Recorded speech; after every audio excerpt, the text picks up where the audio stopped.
Coucou tout le monde, donc on se retrouve aujourd'hui pour une nouvelle vidéo qui va être une vidéo à savoir numéro 3. Donc d'abord je tiens à m'excuser pour la luminosité qui va pas arrêter de changer pendant la vidéo, mais j'y peux pas grand chose. Donc c'est le savoir numéro 3 et c'est sur le matériel de CSO que vous êtes beaucoup à me demander. Il y en a beaucoup qui croyaient d'entre vous... Il y en a beaucoup d'entre vous qui croyaient que les guêtres et même les protège-boulets et même les guêtres étaient interdits en concours, alors que non, pas du tout, c'est juste certaines catégories de protège-boulets. Donc je vais vous expliquer tout ça dans cette vidéo.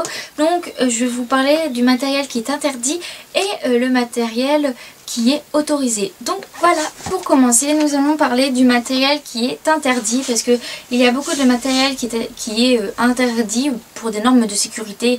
Et tout ça vous comprendrez quand je vous citerai la liste.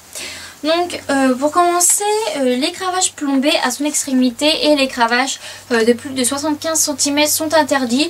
Donc logiquement vous n'en avez pas. C'est pas souvent les cravaches qu'on utilise en centre-guette. Bon, à part pour les cravaches de plus de 75 cm, c'est souvent appelé stick. Mais bien sûr, en concours de saut, on ne prend pas de cravache de dressage. Enfin, moi ça me paraît logique. Donc voilà. Ensuite... Excusez-moi s'il y a du bruit. Ensuite, il y a les protège-boulets double coque qui sont interdits depuis le 1er janvier 2016. Et aussi, si vous ne savez pas, je vous fais une petite info. La FFE a changé, il avait changé quelques points du règlement le 1er janvier 2016. Et il y a quelques autres choses qui vont être changées mi-mars. Donc si vous n'étiez pas au courant, allez faire un tour sur le site. C'est pas des choses très importantes, mais voilà, ça peut toujours être sympa d'être au courant des nouveautés. Donc pour revenir, les protège-boulets double coque, c'est ceux-là. Donc je vous montre. C'est les protège-boulets qui englobent tout le boulet comme ça. Donc là c'est l'arrière et là c'est l'avant, là il y a la tête du cheval. Donc voilà, c'est les protège-boulets comme ça, double coque. Tout simplement parce que certains les serraient trop ou mettaient tout ce qui est cailloux ou je ne sais plus trop quoi, qui fait que ça serre vachement le cheval. Et du coup, lors du saut, il jette vachement plus ses postérieurs. Du coup, il ne fait pas de barre, pas de faute de postérieur. Mais du coup, c'est de 1, ça se fait pas pour le cheval, c'est pas respectueux, ça peut le blesser. Et de 3, je sais pas, un concours c'est fait pour tout le monde d'avoir les mêmes chances. T'as pas intérêt d'avoir un matériel plus dur, plus méchant, tout ça pour arriver premier. Enfin, je trouve ça un petit peu débile. Donc voilà, les miens sont un peu dégueulasses, mais bon, justement vu que les concours, c'est interdit en concours et que je les mets que en concours, cet ensemble rose, reste au placard. Donc voilà, c'est ces protège-boulets là qui sont interdits, les doubles coques. Donc voilà. Ensuite, les œillères sont interdits. Parce que c'est un peu compliqué quand même pour un cheval de sauter avec des œillères. Hein. Donc voilà. Après, tout ce qui est enrainement style GOG, reine allemande sont interdits. Parce que ça sert à rien d'emprisonner son cheval déjà. Qu'il y a beaucoup de morts qui sont assez méchants. Ça sert à rien de lui foutre encore des trucs comme ça. Ensuite, les attache-langues sont interdits. Vous comprendrez pourquoi. Les éperons à molette aussi sont interdits, mais bon, ça je trouve ça complètement normal et heureusement qu'ils sont interdits. Que les éperons soient autorisés, oui, mais moi j'en utilisais des éperons avant avec Mikado, mais pas les éperons à molette, on n'est pas en western, ok. Et puis ensuite les doubles museroles sont interdits, donc ils sont interdits depuis septembre 2015 il me semble. Donc c'est pas les museroles croisées, pas les museroles comme ça, ni les museroles croisées, mais les museroles, c'est-à-dire qu'il y a une muserolle avec encore un truc et une autre muserolle. Ça c'est une muserolle qui prend juste en dessous des commissures et c'est pas une une muserolle qui passe sous le mors, donc pour vraiment emprisonner la bouche du cheval. Donc c'est interdit. Après, tout ce que je vous dis, je préfère le rappeler que c'est pour les concours club et poney. Aussi préparatoire, c'est pas pour tout ce qui est épreuve amateur et épreuve pro, machin chouette. Ça c'est encore complètement différent et moi je suis pas dans ce milieu là, moi je suis dans le milieu compétition club poney, donc je reste dans club poney. Voilà. Ensuite nous allons passer à tout ce qui est autorisé, donc c'est pas obligatoire mais c'est autorisé, parce que qu'est-ce qu'il y a d'obligatoire? Pas grand chose, bon, une selle, un filet, tapis, enfin, et encore c'est pas obligatoire, donc voilà. Alors ce qui est autorisé c'est les martingales, mais attention, il faut que ce soit une martingale à anneaux. Donc c'est à dire que les rênes sont dedans et que les tige, on va appeler ça comme ça, de la martingale peuvent bouger et qu'ils soient pas... Parce que le problème c'est que le contraire, ça s'appelle une martingale fixe, et ce qui fait que le cheval est H24, dès que il est scellé, il est emprisonné on va dire dans son truc, alors que là franchement le cheval il marche au pas.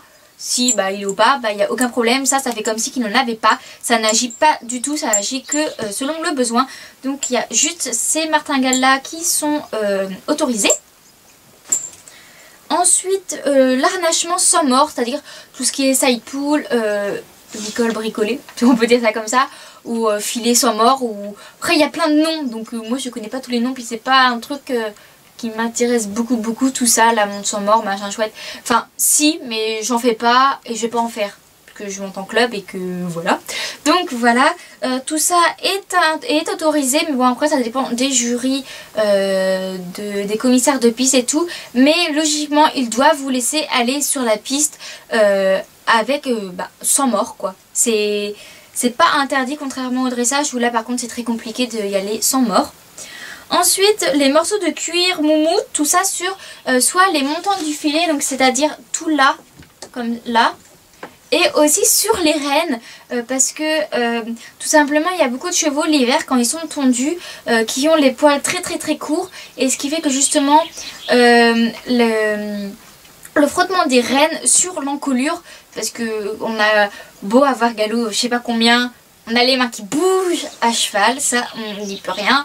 Le cheval baisse la tête, il lève la tête, il tourne à droite, il tourne à gauche, tout ça. Ce qui fait que ça peut faire des frottements et ça peut abîmer, faire des petites brûlures au cheval.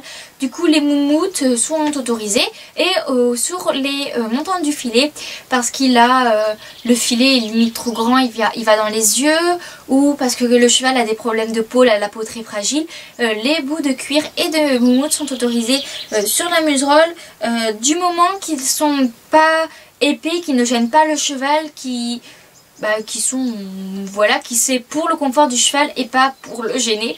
En même temps qu'il va faire un parcours en gênant son cheval, voilà.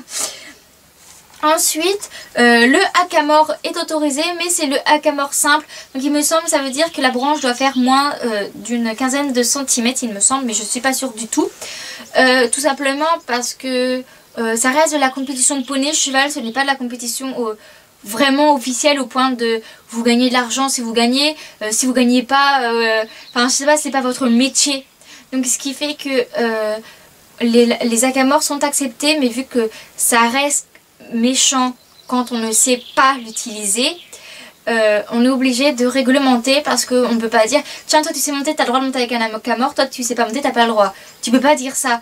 Du coup on est obligé d'avoir des règles, des normes, des voilà. Donc le hackamore, il me semble que c'est 15 cm, mais je suis pas sûre du tout, sont autorisés. Ainsi que la bride est autorisée, mais que dans les concours club et sous quelques conditions. Donc une bride, si vous ne savez pas ce que c'est deux morts. En fait c'est un filet avec deux montants de filet, enfin un montant de filet et un montant de bride avec deux morts. Souvent c'est un mort simple, c'est-à-dire à olive, et un mort droit, mais après ça dépend hein, dans certains clubs ou quoi que ce soit. Souvent c'est ça avec une gourmette. Et souvent la bride, vu qu'il y a deux morts, il y a deux rênes, donc deux paires de rênes. Donc c'est exactement, ça se monte exactement comme les rênes allemandes pour ceux qui veulent savoir. Et donc c'est deux paires de rênes, mais en concours CSO c'est interdit. Mais tout simplement la condition pour que ce soit accepté que vous ayez une bride, c'est tout simplement que vous mettez des alliances. Donc des alliances c'est ceci. Donc je sais pas si vous voyez ou pas, c'est un petit bout en cuir qui justement rattache les deux morts, et comme ça vous mettez vos rênes sur le petit bout en cuir qui relie les deux morts, et comme ça vous avez qu'une paire de rênes dans les mains et c'est accepté. Donc voilà, j'ai parlé très vite. J'étais motivée aujourd'hui, je sais pas ce qui m'est passé. Mais donc voilà, cette vidéo est terminée. J'espère qu'elle vous a plu, qu'elle vous a appris des choses. Et on se retrouve une prochaine fois pour une prochaine vidéo. Bye bye!